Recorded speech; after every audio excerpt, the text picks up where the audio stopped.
Por favor, Alberto Celada. Mi reflexión es la siguiente. Yo no tengo preguntas que hacer, pero sí algunas reflexiones. Yo creo que efectivamente nuestro país ha hecho bien en cambiar su posición. Era una falacia sostener que ese sistema acuífero no era un curso de agua internacional. La ciencia ha confirmado esa hipótesis de manera muy clara y muy precisa. Por consiguiente, parece razonable que nuestro país modifique su criterio. No es un cambio de estrategia, como dice el señor Aliaga, es simplemente un cambio de criterio, un cambio de punto de vista. El punto de vista que tenía nuestro país, bien lo ha señalado el señor Michel. El punto de vista tradicional era sostener que ese no es un curso de agua internacional, ni siquiera es un curso de agua natural, son simples bofedales o manantiales que si no hubieran sido canalizados, se hubieran evaporado, se hubieran vuelto a subsumir en la tierra o cosa por el estilo. Esa era la posición tradicional durante algunos años sostenida por nuestro país. Pero los estudios científicos demostraron que era una posición equivocada. Y me parece muy conveniente cambiar de posición cuando la ciencia demuestra lo contrario de lo que uno creía que era. No es un cambio de estrategia, simplemente, repito, un cambio de criterio. Esto facilita, me imagino, para la Corte Internacional la solución del asunto, porque esta era una discrepancia sustantiva entre los dos países. No era una discrepancia adjetiva o accesoria, era sustantiva, ¿no es cierto? Y por eso es que Chile demandó a la Corte que determine cuál es la naturaleza desde el punto de vista jurídico de ese recurso natural. Bueno, ahora a la Corte se le ha facilitado el trabajo, porque ya los dos litigantes coinciden en la interpretación de cuál es la naturaleza de ese recurso. Se trata de un curso de agua internacional de curso sucesivo. El cambio de posición boliviana le pone un matiz, pero que es irrelevante.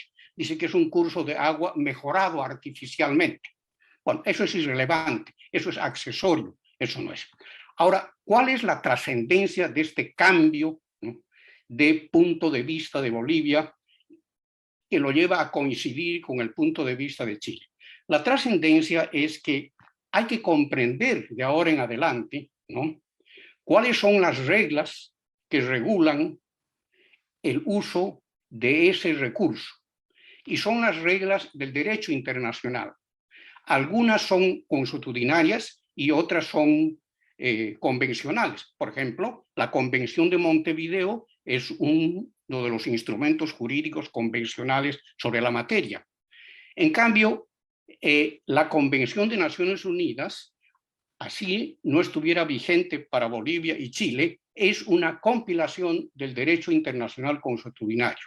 Y por último, existen los informes del Comité Jurídico Internacional de las Naciones Unidas. Entonces, con esos elementos es que hay que interpretar cuáles son los derechos y las obligaciones de los dos países cuyas aguas discurren por sus respectivos territorios.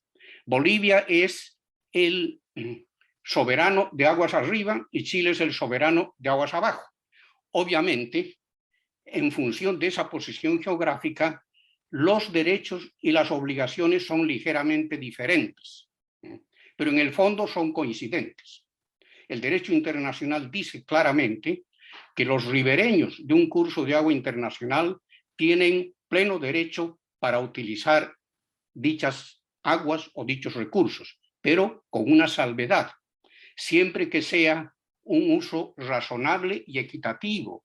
Vale decir que no cause un perjuicio sensible al otro ribereño. Bueno, esto es lo que tiene que ponerse en práctica a partir de la sentencia de la Corte Internacional de Justicia si es que sale como yo espero que salga. Entonces, ¿a qué nos lleva? Nos lleva a que en el futuro, ya no en el pasado, en el futuro, Bolivia y Chile tienen que negociar, si es que lo creen conveniente, las reglas específicas para algún determinado uso. Como ribereño de aguas arriba, Bolivia tiene la obligación de preservar el recurso, evitar la contaminación, etc.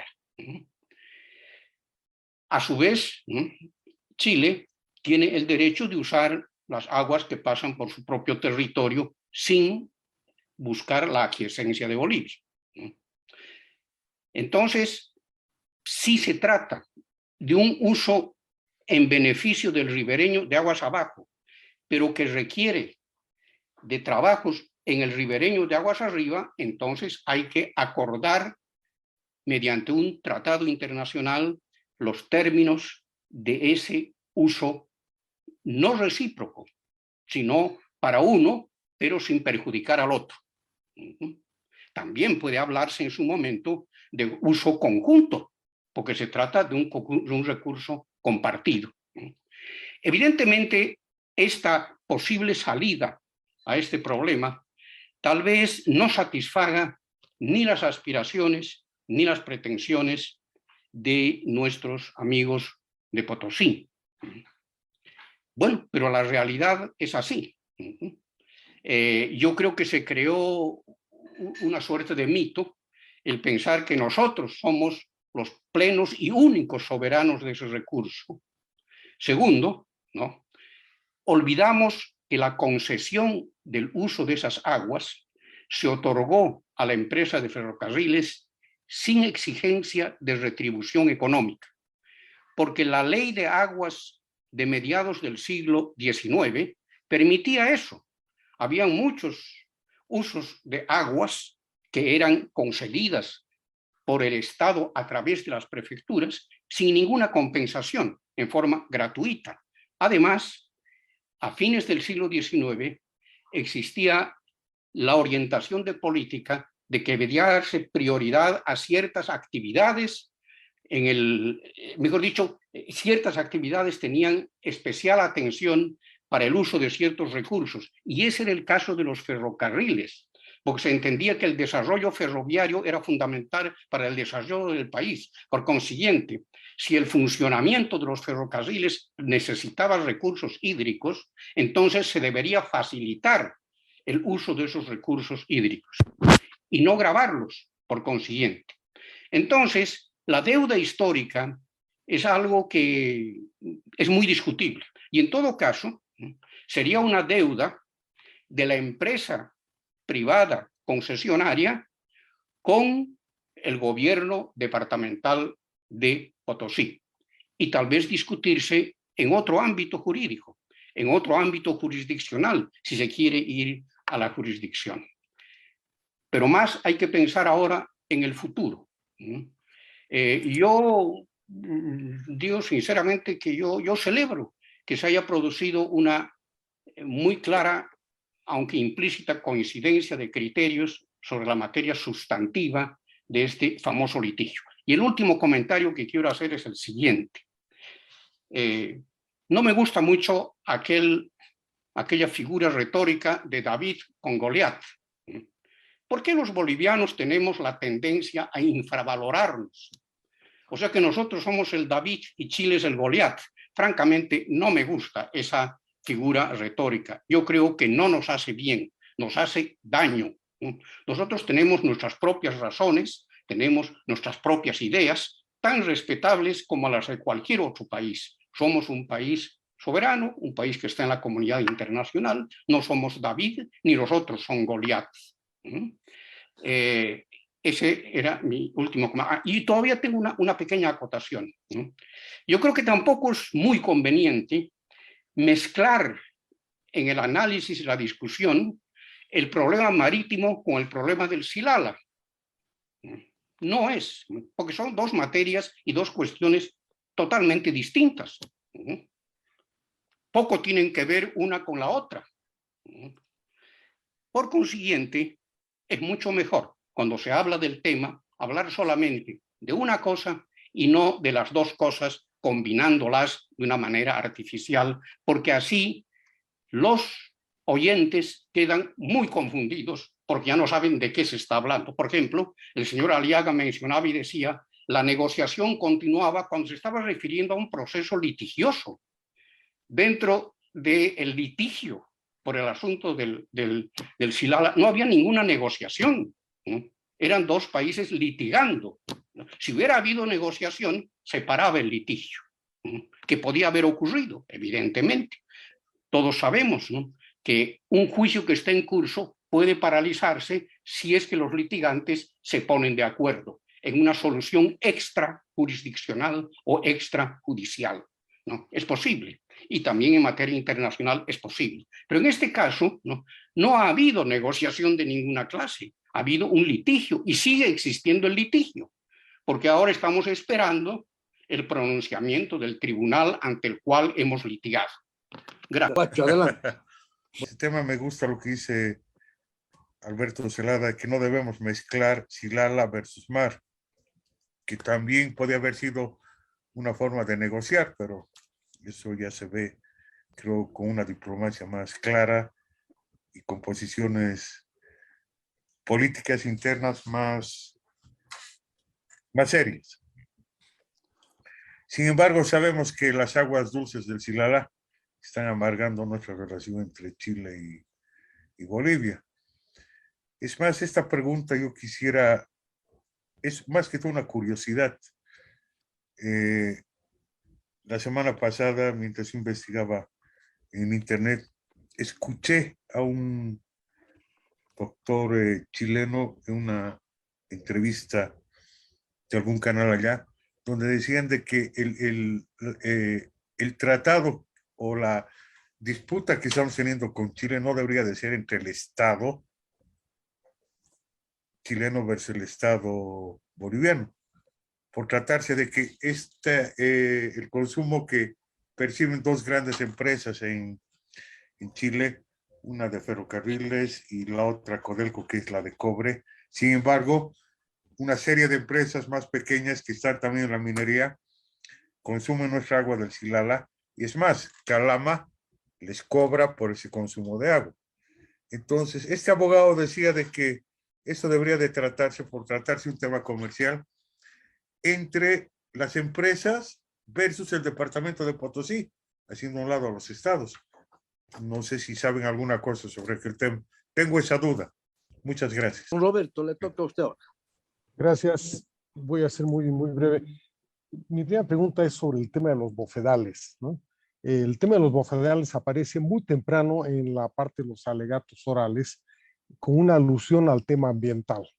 Y me parece que eso los sorprende, los conmueve en cierto modo a los jueces o a todos los que estaban viendo, y los desconcierta en cierto modo a los abogados chilenos, porque no era un tema muy riguroso hasta ese momento. Y en tema ambiental, ustedes saben, hay algunos principios todavía no bien desarrollados, pero que obligan a la prudencia, a reducir el daño, etc. Entonces, parecía un tema novedoso, interesante, pero inmediatamente después, o casi al final, los abogados plantean la revitalización de los bofedales como una opción que tiene Bolivia frente a la otra, que es negociar la no destrucción de los canales.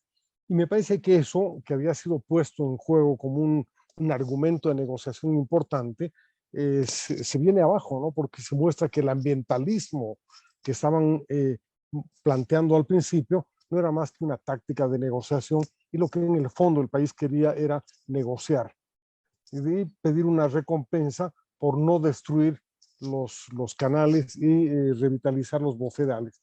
Yo quisiera un poco su opinión sobre esta hipótesis. Y la otra es en relación al otro tema que yo pensé que Bolivia lo iba a plantear en algún momento, que es el del Lauca, ¿no? Es un tema muy importante porque es por ese tema que Bolivia cortó relaciones diplomáticas con Chile desde los años 60 hasta el día de hoy. Básicamente las restableció después de Charaña por un periodo muy breve, pero el tema del desvío de aguas del Lauca era el caballo de batalla que había utilizado Bolivia en su relación con Chile.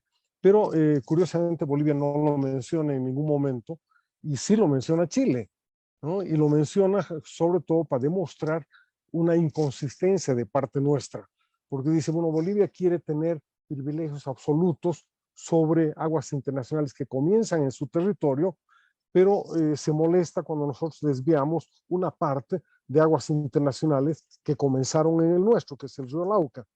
Y ahí me llama la atención también la poquísima información que circula sobre el río Lauca, ¿no?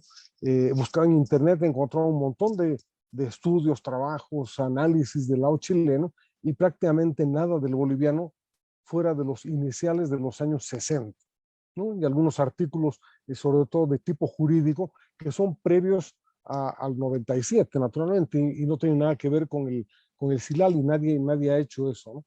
Entonces, me parece que tal vez, y eso quería preguntarles, si la jurisprudencia que se siente ahora con el caso del Silala nos ayudará también a resolver de una vez esa controversia del Lauca, porque en el tema del Lauca la posición boliviana siempre ha sido Chile el abusivo, nos ha desviado el río, nos ha secado el altiplano, en fin, y por lo que yo he visto, del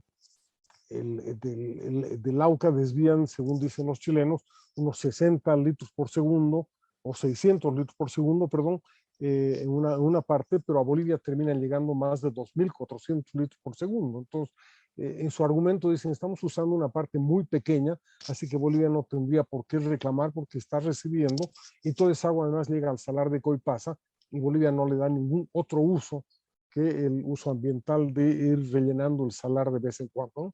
Entonces yo quería que un poco la reflexión sobre, a partir de lo que sucede ahora, las consecuencias futuras que puede tener esto para resolver temas pendientes con Chile o temas que han sido irritantes en la relación boliviano-chilena hasta ahora, ¿no? Gracias, Pacho.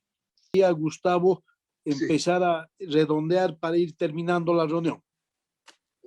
Creo que he sido muy puntual y muy claro con las palabras y pasa una cosa interesante. La señora Fuentes, al principio de su alocución, los dos días en que le toca a ella y a sus técnicos, dicen, señores, con el tema de la construcción de los canales, no ha sido el gobierno chileno el que ha construido. Eso ha sido construido por la Bolivian Railway, y por lo tanto vayan a cobrarle a ellos. Y además esa construcción fue hecha porque se descubrió de que había unas moscas que volaban por ahí y estaban contaminando los canales. Entonces, más bien agradezcannos pues de que se hizo esa construcción que permitió de que esas moscas desaparecieran hasta el día de hoy. Entonces, fueron los primeros días donde obviamente Chile tiene esta actitud de quería mostrar de que ellos no eran responsables absolutamente de la construcción de este tema y como dice el embajador Zelada, va a ser un tema al final con Potosí el problema, porque creo que hemos terminado de cerrar con Chile un acuerdo, o sea, no hay que darle muchas vueltas, hemos terminado de construir, además el gobierno se dio cuenta de que era bueno sacar todos los temas que eran espinosos y complejos, valiente de ellos, además me pareció correcto, y lo único que ha quedado pendiente es lo que un poco al final, una declaración de Emerson Calderón de hace unos días atrás, porque han aparecido tres cosas interesantes, las declaraciones fuera del juicio. La primera declaración de Roberto Calzadilla, la segunda declaración del vocero y esta tercera y cuarta de la declaración sobre Potosí, sobre la deuda. Creo que en esta parte, creo que es bueno aclararle y decirle a los amigos que están trabajando directamente ahí, la última declaración de Emerson dice, bueno, en el tema de la deuda, nosotros no tenemos nada que ver. Calderón, la deuda histórica por el lago de Sillat entre la gobernación de Potosí tiene que ser arreglada con la firma anglo-chilena. Eso no lo dice al principio del 2000 cuando nuestro embajador Eduardo Rodríguez Bercé y él visitan Potosí. A Potosí se le menciona de que estamos construyendo una demanda, de que estamos construyendo un proceso con Chile. Hoy día, como se ha licuado gran parte de los problemas, ya empezamos a decir de que, bueno, la deuda histórica que se arregle pues la gobernación. Entonces, este es un tema que nos va a traer grandes problemas con Potosí. Vamos a arreglar el tema con Chile, evidentemente, porque vamos a llegar a un acuerdo, porque aquí tengo un dato que es importante y relevante.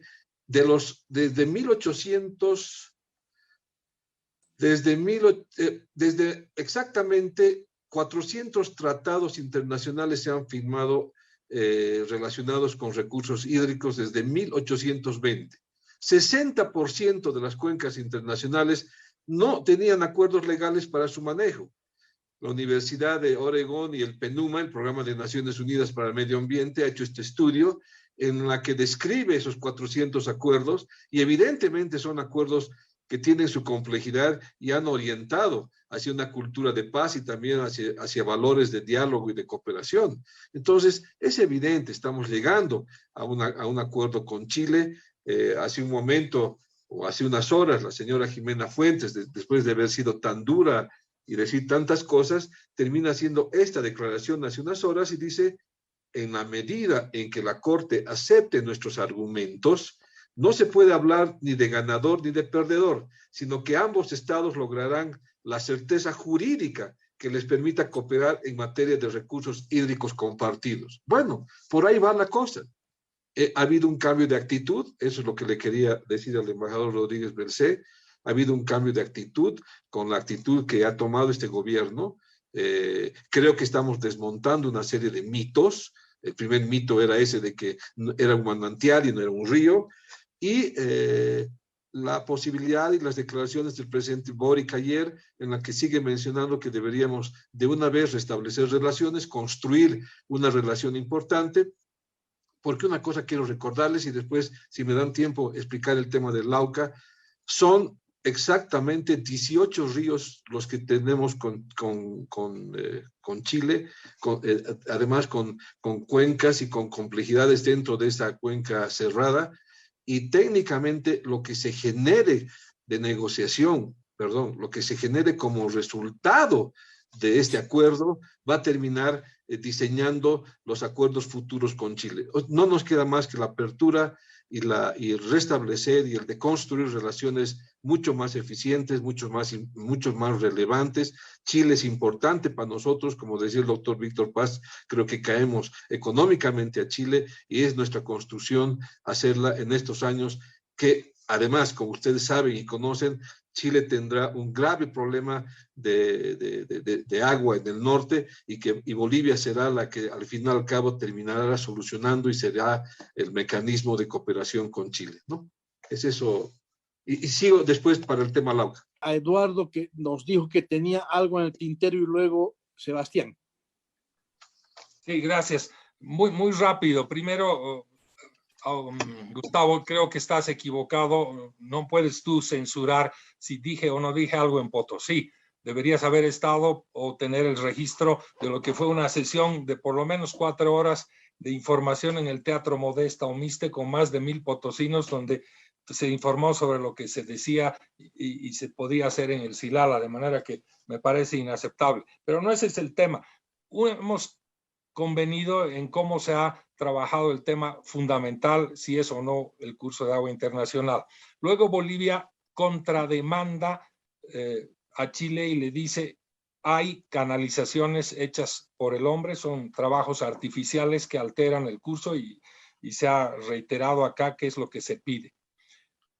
Para sorpresa nuestra, o no tanto, Chile responde esa contrademanda allanándose a su contenido y dice, sí, efectivamente, esos canales están en territorio boliviano y Bolivia puede disponer de ellos cuando estime conveniente, pero además Chile alienta, y en esto respondo en gran medida a lo que preguntaba Roberto Lacerna, y dice, puede avanzar en algo que Chile estima interesante, que es la recuperación del medio ambiente, de los humedales y de los bofedales, porque este no es un tema solo de las audiencias. Yo quiero destacar que lo que se ha tratado en las audiencias básicamente es un resumen de lo que los países han entregado en 4 rondas escritas. Y uno de los temas fue precisamente destacar el daño que generaron esos canales a la zona y que afectaron el humedal que estaba en condiciones naturales. Al efecto, Bolivia, que es parte de la convención Ramsar, certificó el área protegida Eduardo Baroa y pidió a su sede en Ginebra que haga un estudio de esos efectos nocivos de los canales, y vino una misión en el curso del proceso y así lo detectó y realizó recomendaciones que Bolivia en sus alegaciones escritas puso mucho énfasis. No es solamente un tema de último momento. Entonces Chile, al reaccionar ante la contrademanda, básicamente dice, sí, son canales que son de incumbencia soberana de Bolivia, hagan lo que estimen necesario. Y además, en 3 oportunidades que quiero destacarlas, Chile se refiere al destino de esos canales. La primera oportunidad es al responder por escrito la contrademanda boliviana en su réplica, y dice Bolivia puede hacerlo. Es más, si ese retiro de los canales genera una disminución del flujo, nosotros protestamos no reclamar por ello, porque Chile tiene el convencimiento de que ese flujo artificial es mínimo y no le afecta. Entonces, de manera consistente con su postura, dicen, yo no tengo problemas, si hay disminución, asumo y no reclamaré. Primera postura. Segunda postura, cuando Chile, y este es un elemento que yo traigo en este diálogo, el año 18, fines, y luego 19, principios, Chile planteó a Bolivia un acuerdo para empezar a dialogar una solución fuera de la Corte, una solución extrajudicial fundada básicamente en la idea de que convenimos, hay coincidencias científicas de que es un curso, segundo, de que Chile admite que Bolivia puede desmantelar, y tercero, de que ellos no reclamarían cualquier disminución, y que eventualmente, si hubiera una situación que sortear, debía ser por acuerdos bien informados. Este fue el inicio de algo que lamentablemente se frustró. Yo siempre lo he manifestado así. Creo que Bolivia el año 2018 debió contestar esa propuesta para dar curso a una negociación. No era, como se ha dicho por la delegación boliviana, una propuesta sin retorno y terminante en el plazo de 2 meses. No es así. Yo creo que se perdió la oportunidad del 2018 hasta la fecha en la que se iniciaron las audiencias orales, porque ciertamente en los precedentes de la Corte no sería el primer par de países que, encontrados en una confrontación judicial, puedan terminarla fuera de la Corte con acuerdos extraordinarios. Y siempre sucede. Hace poco sucedió entre Ecuador y Colombia ante la Corte. Entonces yo lamenté profundamente de que no hayamos podido, no hayamos tenido la voluntad de diálogo que se expresaba por nuestro agente o por nuestros abogados, pero esa voluntad de diálogo no se tradujo en continuar esas negociaciones que bien pudieron llegar a término. Y la tercera oportunidad en la que Chile vuelve a decirlo es en las audiencias orales, y dice: Bolivia retire esos canales y haga lo que estime conveniente. Entonces yo quiero cerrar diciendo que el segundo gran tema de la demanda, el tema del flujo artificial, su caudal, etcétera, a mi juicio se convierte en un tema sin objeto de controversia, lo que en términos procesales en inglés se llama el mootness, o la carencia de objeto para que la Corte resuelva algo. Y esa era una opción o una estrategia que a mi juicio debió haberse alentado, ya sea a través de la continuidad de la propuesta diplomática de Chile, o cuando se llegue a la Corte no llevar a un debate, a mi juicio, innecesario por una cantidad de flujo además tan pequeña, y simplemente cerrar con el espíritu que creo que coincidimos todos los que hemos intervenido, de decir, bueno, es tiempo de empezar a entendernos, porque hay un dato, y con esto voy a terminar. En el curso de la demanda, Diremar hizo un relevamiento de todos los recursos hídricos transfronterizos entre Bolivia y Chile, que no son solamente ríos, no manantiales, hay salares, hay una cantidad de fenómenos, son más de 30, y resulta que bien medidos y analizados, cerca del 90%, subrayo, 90% Bolivia es aguas abajo, es decir, el agua nos llega de Chile. Es por eso que entiendo el presidente Evo Morales en su momento, en conocimiento de esa información, estimó que era conveniente llegar a estos acuerdos. Y no solo se quedó en una declaración que puede censurarse políticamente. Cuando Bolivia llega a las Naciones Unidas para presidir el Consejo de Seguridad, el presidente Evo Morales da un discurso que lo ha hecho mucho encomio el secretario general y está en los textos de Derecho Internacional de Aguas, donde Bolivia señala que lo mejor que puede suceder a los países que comparten cuencas, que son la mayoría, prácticamente todos los países del mundo, es abrazar el nuevo derecho internacional de aguas que da las pautas para hacer de los intereses comunes y la gobernanza de los recursos lo mejor que nos puede suceder. Nada más, gracias. Para terminar este evento, y con gusto le cedo la última palabra al embajador Sebastián Michel. Adelante, Sebastián. Gracias, Roberto. Quiero tomar el apunte que hizo Eduardo Rodríguez sobre el mensaje que salió de una redacción suya también en Naciones Unidas y que sí se ha vuelto parte importante del debate y de la legislación futura seguramente, y va a ser un aporte muy bueno.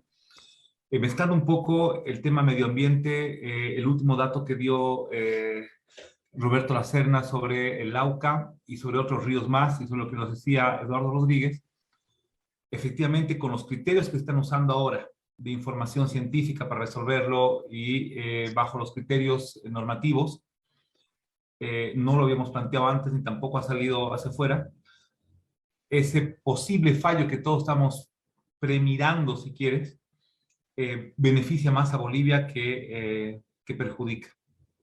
Es un primer dato importante.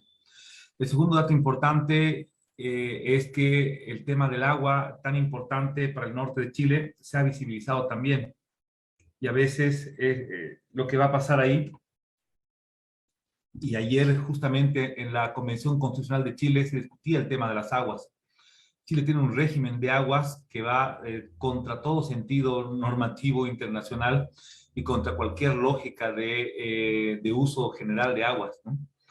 La propiedad de aguas arriba se vuelve permanente hasta el océano.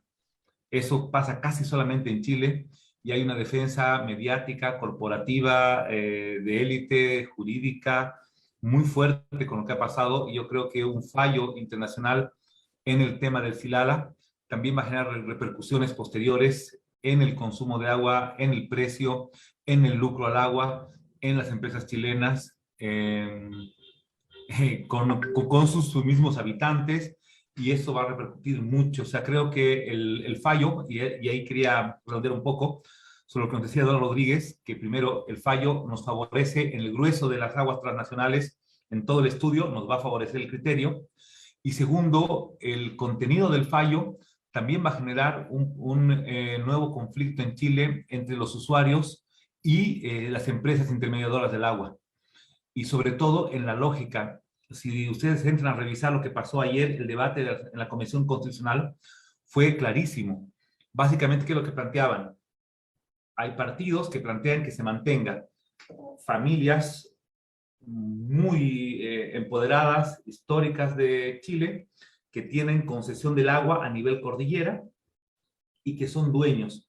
Y si tú no le pagas el agua, no hay un uso equitativo, no hay una distribución, no hay una ley de aguas que te permita hacerlo, tú puedes pasar por tu terreno y si tú desvías agua de ahí, tú estás cometiendo un delito. Si tú no le pagas al dueño del agua en la cordillera, el otro la puede llevar hasta que se vaya al océano. Son temas muy complicados de la legislación chilena que yo creo que con el fallo del Silala y los principios de cómo manejar esta agua va a generar un efecto mariposa muy fuerte en la política chilena también. Solamente para cerrar, creo que el tema medioambiental no ha sido solamente una estrategia de último momento, está centrado, de hecho la compensación en general dice, o sea, no queremos desmantelar, es mejor entregar con una compensación. Y el grueso de la compensación, si bien es cierto, hay justicia social en algún momento de la compensación, el grueso es para mitigar, para que ese dinero vaya a mitigar estos bofedales, que son un milagro en una zona tan desértica que llueve tan poco y que tienen, y que en realidad es un lugar muy árido, ¿no?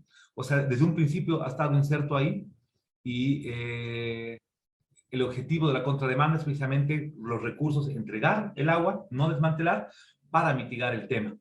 Creo que Eduardo Rodríguez ha hecho la explicación correcta, que yo no he participado en esa época y no conocía tanto detalle, pero sí recuerdo el aporte del doctor Rodríguez en ese mensaje de Naciones Unidas, y yo me quedo con eso, que es doctrina del mundo ya, y creo que ese es un aporte suyo que en voz del presidente Morales ha marcado un aporte que todavía no genera lo que va a generar a futuro ese día.